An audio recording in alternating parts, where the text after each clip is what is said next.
అందరికీ నమస్కారం. ఈరోజు మనం ఎగ్ మసాలా ఎలా చేసుకుందామో చూద్దాం. ముందుగా ఒక బౌల్ తీసుకొని అందులో గుడ్లు వేసుకుందాం. స్టవ్ వెలిగించుకొని గుడ్లు ఉడకనిద్దాం. గుడ్లు ఉడికేలోపు మంచిగా ఆనియన్స్ కట్ చేసి పెట్టుకుందాం. చిన్న చిన్న ముక్కలుగా కట్ చేసి పెట్టుకుందాం. నైఫ్తో ఇలా చిన్న చిన్న ముక్కలుగా కట్ చేసి పెట్టుకోవడం వల్ల మగ్గనిచ్చేటప్పుడు మనకి ఈజీ అవుతుంది, మంచిగా వేగుతాయి. పచ్చిమిర్చి కూడా 2 ముక్కలుగా కట్ చేసుకొని పెట్టుకుందాం. పసుపు తీసుకొని గుడ్ల మీద జల్లుకుందాం. పసుపు అంతా గుడ్లు పట్టే వరకు ఎగ్స్ని రోల్ చేసుకుందాం. ఈ గుడ్లంతా రోల్ చేసుకున్న తర్వాత స్టవ్ వెలిగించుకొని బౌల్ పెట్టుకుందాం. బౌల్ హీట్ ఎక్కాక మనం ఆయిల్ వేసుకుందాం. ఆయిల్ కూడా హీట్ ఎక్కాక మనం గుడ్లు వేసుకుందాం. గుడ్లంతా మంచిగా తిప్పుతూ ఉండాలి, లేదంటే అదంతా గుడ్లు పాడయ్యే ఛాన్స్ ఉంది, అంతా అంటుకుపోతుంది బౌల్కి. సో మంచిగా బ్రౌన్ కలర్ వచ్చే వరకు మంచిగా ఫ్రై చేసి పెట్టుకుని ఒక ప్లేట్లో తీసి పెట్టుకుందాం. ఈ ఎగ్స్ని ఒక ప్లేట్లో సర్వ్ చేసుకున్న తర్వాత అదే ఆయిల్లో ఉల్లిపాయలు వేసుకుందాం. పచ్చిమిర్చి కూడా వేసుకుందాం. ఉల్లిపాయలు బాగా వేగే వరకు గరిటతో తిప్పుకుందాం. మీకు ఎప్పుడు చెప్తుంటాను కదా, ఉల్లిపాయలు ఎప్పుడు బ్రౌన్ కలర్ వచ్చే వరకు వేపుకోవాలి.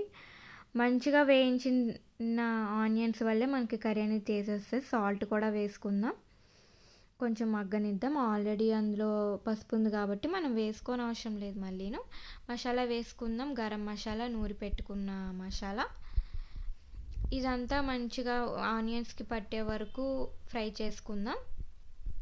ఈ మసాలా ఉల్లిపాయ ఇదంతా మగ్గే వరకు మనం ఫ్రై చేసి పెట్టుకున్న గుడ్లను 2 హాఫ్స్ కింద నైఫ్తో కట్ చేసుకుందాం. సేమ్ ఇలాగే కట్ చేసుకొని పెట్టుకోండి, అప్పుడు మీకు కర్రీ చేసేటప్పుడు అంత ఈజీ అవుతుంది. కట్ చేసి పెట్టుకున్న ఎగ్స్ని ఆ కారం అదంతా బౌల్లో వేసుకుందాం.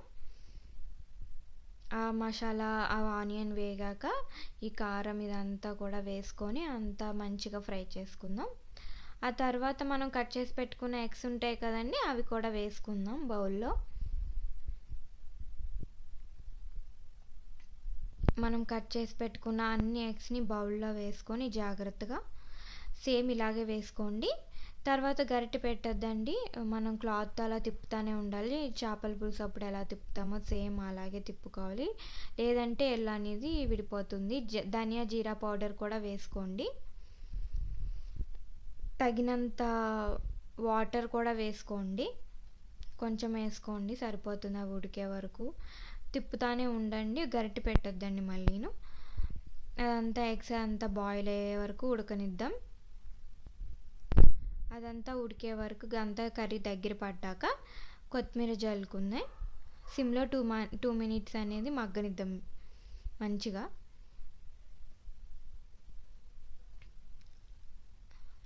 అంతే, మీకు ఎంతో ఇష్టమైన ఎగ్ మసాలా గ్రేవీ తయారైపోయింది.